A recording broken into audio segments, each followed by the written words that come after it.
Bonjour, je suis Nathalie Derveillé.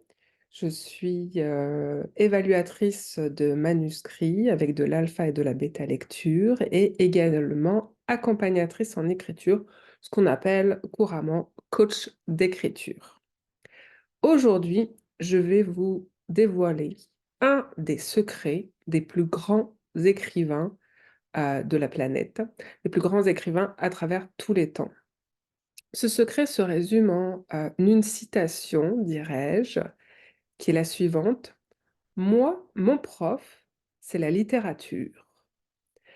Cette citation, on la doit à l'écrivain français Pierre Lemaitre, qui a reçu le prix Goncourt en 2013 pour son roman Au revoir là-haut, qui a été d'ailleurs transcrit au cinéma, adapté au cinéma. Et ce qu'il veut dire par là, Pierre Lemaitre, c'est que, c'est comme ça qu'il a appris à écrire. En fait, c'est la réponse qu'il a donnée lors d'une entrevue quand on lui demandait: «Pierre Lemaitre, comment avez-vous appris à écrire?» «Moi, mon prof, c'est la littérature. J'ai appris à écrire en lisant beaucoup».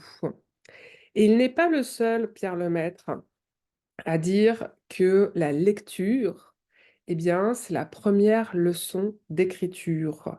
Tous les grands auteurs et toutes les grandes autrices, de ce monde lisent énormément et conseillent de lire énormément. J'en prends pour preuve une autre, grande autrice classique de la littérature américaine cette fois-ci. J'ai souri parce que je comptais, faire cette vidéo depuis un certain nombre de jours et hier, je suis allée récupérer l'ouvrage «La foi d'un écrivain» de Joyce Carol Oates et à la page 8, donc dès le début du livre, elle explique,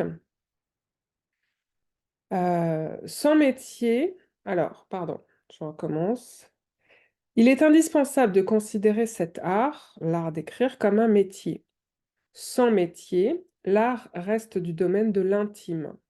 Sans art, le métier n'est que procédé. La majorité des essais traitent de cette question et notamment lire en écrivain, l'artiste comme artisan, qui analyse dans le détail quelques œuvres de fiction.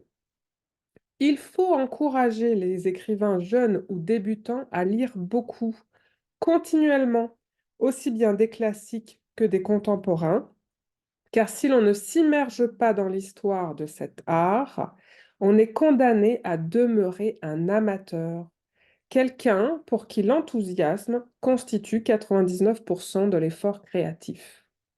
On comprend à travers les lignes que si l'enthousiasme est nécessaire pour écrire, il n'est pas suffisant pour bien écrire.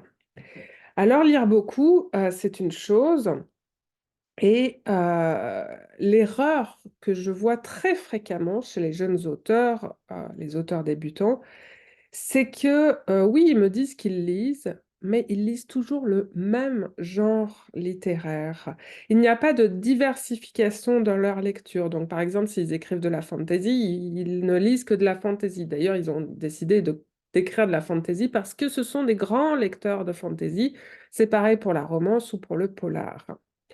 Il est à noter que Joyce Carol Oates, elle suggère aussi la lecture des classiques. Eh bien, tous les grands écrivains relisent et relisent régulièrement des classiques. Ça, c'est très, très important aussi pour notre formation. Nous former aux mots, nous former au rythme, nous former à la plume. Ainsi, pas plus tard que le mois dernier, en janvier 2024 donc, le grand écrivain français, très célèbre, Éric Emmanuel Schmitt, a relu pour la 11e ou 12e fois le classique Pierre et Jean de Maupassant. Alors comment est-ce que je connais cette information? C'est que pas plus tard que, jeudi de la semaine dernière, j'ai participé à un live avec Éric Emmanuel Schmitt où il nous a justement expliqué qu'il venait de terminer la lecture de ce classique. Donc, des classiques, c'est certain. Moi-même, j'en ai 2 prévus dans ma pile à lire dans les prochaines semaines, Kamouraska de Anne Hébert et puis Le Rouge et le Noir de Stendhal, parmi tous les autres. Mais très important, la diversification des genres. Ce n'est pas parce que vous écrivez dans un genre, littéraire que vous ne devez lire que dans ce genre-là Au contraire, la diversification, c'est ce qui va apporter aussi un nouveau regard, des nouvelles techniques, des nouveaux outils et énormément d'inspiration. Les techniques et les outils utilisés dans un genre littéraire se transmettent tout à fait à d'autres genres pour venir nourrir le récit, pour pouvoir approfondir l'intrigue, etc. Lire, c'est bien, mais vous avez remarqué ce que disait Joyce Carol Oates, lire en écrivain, d'accord? Eh bien, c'est-à-dire lire en posant sur le récit un regard d'écrivain. C'est une des bases de l'enseignement de l'écriture et du creative writing. De mon côté, d'ailleurs, petite anecdote, j'ai suivi pendant 2 années consécutives le cours que donnait alors Gilles Jobidon, autre grand auteur de notre littérature québécoise, et qui était intitulé «Lire comme un écrivain». Donc on prenait des œuvres complètes et qu'on analysait avec un regard d'écrivain. C'est très, très important justement parce que ça nous apprend à décrypter, les techniques, les astuces, les outils narratifs, de structure, d'intrigue, de mots, de vocabulaire, de rythme qu'utilisent ces auteurs de référence, ces auteurs aguerris pour aller captiver le lecteur, pour faire en sorte d'embarquer le lecteur dans une histoire, lui faire vivre des émotions, l'intriguer, etc. Eh bien, aujourd'hui, je vous propose d'apprendre à votre tour à exercer ce regard d'écrivain sur la lecture. Alors, je vais vous rassurer tout de suite, à travers les ateliers premier chapitre que je vous propose, vous n'aurez pas besoin de lire 150, 200 ou 400 pages d'un roman complet. Je vous propose la lecture et l'analyse d'un seul chapitre d'un roman, le premier.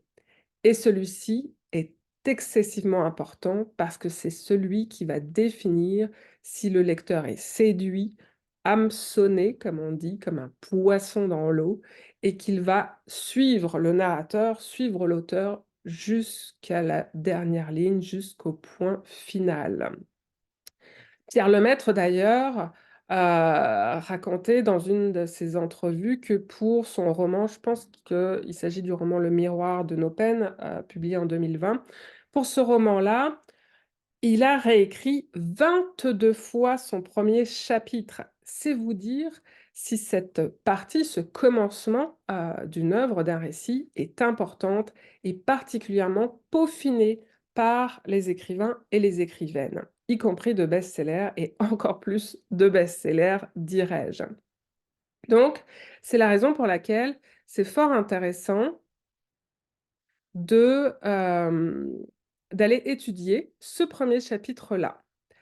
Alors, dans les ateliers premier chapitre, qui démarrent mardi prochain, le 13 février, eh bien, c'est ce que nous allons faire.